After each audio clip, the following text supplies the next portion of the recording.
A number of explosions took place at a range of locations across Bangkok. One was near a government complex, two were close to a commuter train network. The blast came as a week of events around an ASEAN Foreign Ministers meeting were concluding.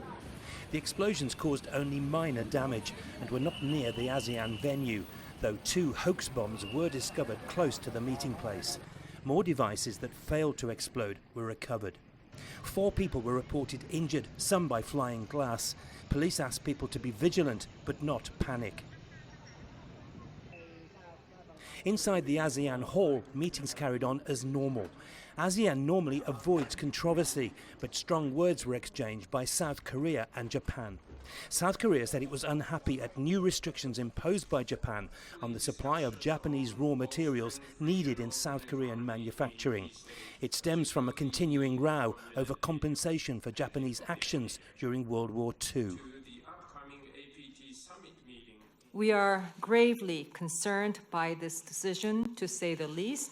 This coming in particular in the footsteps of an earlier decision that restricts some key export items to Korea.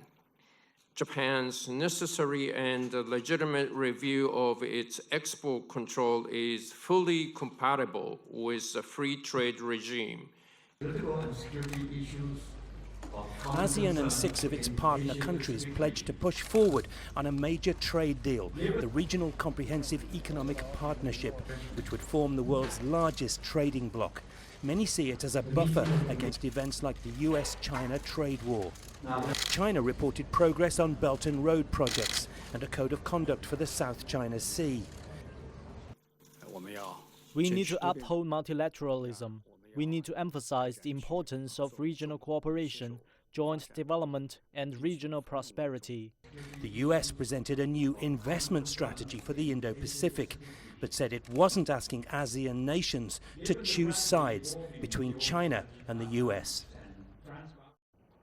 Though small-scale, the explosions may have been designed to capitalize on the publicity generated by this ASEAN meeting.